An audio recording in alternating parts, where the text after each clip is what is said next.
Pangalawa, pwede po yung kumuha kayo ng mga sub-agent. Pwede ka kumuha ng mga sub-agent. Ano yung sub-agent? Hindi po lahat na may imbita mo may puhunan ka ganito. Tama po ba?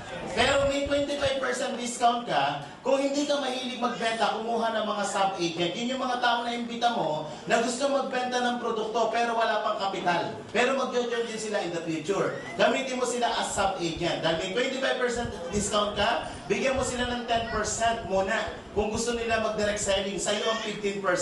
Pag nakabenta siya, may kita ka. Tama po ba? Kung kapatid niya, bigyan mo ng 20%. At least ikaw may 5% kahit papaano. Kung dati mong kaaway yan, bigyan mo ng 2%. Sa'yo ang 23%. Nakatulong ka na. Nakaganti ka pa. Hindi ako yung gagawin ito, masama ugali niyo. Idea, tama lang po to. Tamang partihan na to. Maganda po ba ito?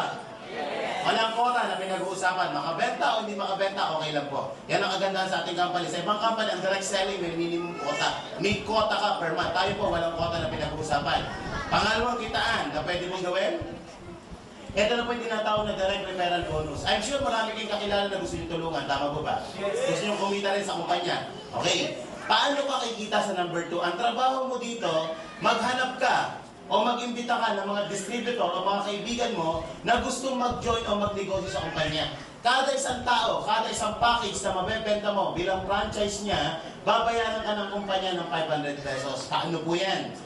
Once na bumili po kayo nito, magkakaroon po kayo ng tinatawag na DTC. Ano po itong DTC? Distributor Tracking Center. Ibig sabihin yan, kayo po ay member na ng kumpanya. Unang araw si Kumare, nakita mo sa labas. Kumare, tama-tama. May negosyo akong ipakikita sa iyo. Pag nagustuhan mo, tutulungan kita. Pag hindi mo nagustuhan, okay lang. Ang importante, makita mo.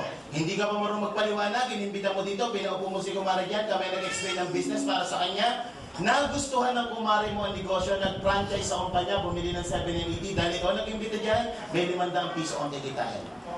Maganda po ba? O, may dialogue ka na. Another brand mo, kinabukasan ako, kumare.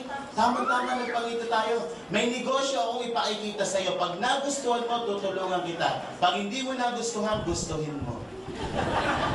Pwersa ka na. 500 ulit. Kada isang tao po na bibili sa inyo nito, na ikaw ang personal na nag-imbita, 500 piso ang kikitain nyo. Makalima po kayo sa loob ng isang buwan, may 2,500 ka. Makasampu ka, meron kang kitang 5,000. Tip sa number 2. Anong dapat mong gawin para dumami ang kita mo sa number 2? Sa number 2, huwag mo muna kayo mag-explain, lalo pag bago ka. Ang trabaho mo during your first month is mag-imbita. Iba po ang imbitasyon sa presentasyon. Tama po ba? Yung iba kaya nahihirapan mag-imbita, nag-iimbita pa lang, nagpapaliwanag na. Kapag ang mga kliyente nyo tanong ng tanong, huwag mo munang sagot ng sagot. Bakit? Minsan sablay sagot mo. Tama po ba? Pangalawa, baka masabi mo kaagad dito sa iniimbita mo. Mare, dala ka 780. Kahit walang sakit po yan, lalagnatin yan. Giginawin yan. Dali nyo lang po dito, kami na po ang bahala magpaliwanag. Paliwanag po ba yan? Okay, pangatlong kitaan. Itong pangatlong kitaan, epekto na lang po ito, o effect na lang ito ng number 2. Kapag ginagawa mo ito number 2, yung susunod na 4 na pag-uusapan natin na paraan ng pagkita, wala ka nang gagawin. Pag ginawa mo ito number 2, 4 na susunod na pag-uusapan, wala ka nang gagawin. Paano ito number 3? Ang tawag yan, sales matching bonus. Babayaran ka ng kumpanya ng marketing support na 1,500. Yan ang may kondisyon. Yung tinatawag na sales matching. Paano po yan?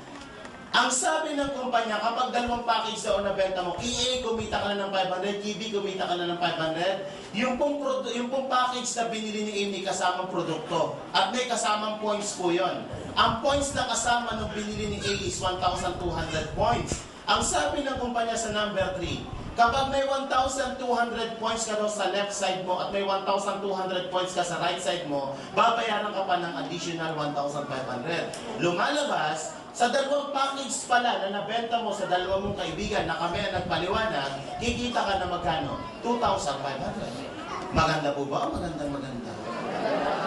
Paano ko itong si A bumili ng product? Maraming binibiling produkto. Lahat po ng gagamitin produkto itong dalawang to may mga points. Kape, gluta, lahat may points po yan. At pag inabot ang 1,200 points, ikaw na nasa taas, bilang ginagamit na produkto nila, babayaran ka dyan ng 1,500 basta may 1,200 points kabilaan.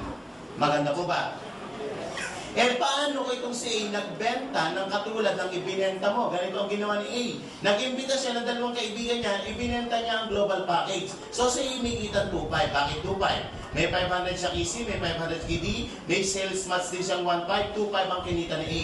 Medyo masaya yan at nakangiti. Bakit? Yung kinita mo at ang kinita niya, parehas na kayo. Tama po ba? So, etong isa, medyo mahihain, isa lang ang nabenta niya. So siya may kita 500. Ito naman, nakabenta ng isa, may 500 din siya. Ang nagbenta po sa 4 na global package dito, hindi kayo. Tama po ba? Pero ang sabi ng kumpanya, basta't may 1,200 points ka sa right, sa left, at may 1,200 points ka sa right, babayaran ka ng kumpanya ng 1,500 kahit hindi ikaw ang nagtrabaho. May 1,2 ka sa left, may 1,2 ka sa right, may 1,500 na naman na maakit sa account mo. This time, kumita ka ng 3,000 kapatid, hindi ikaw ang nagtrabaho. Sino ang nagtrabaho? Itong dalawa. Tama po ba? Kung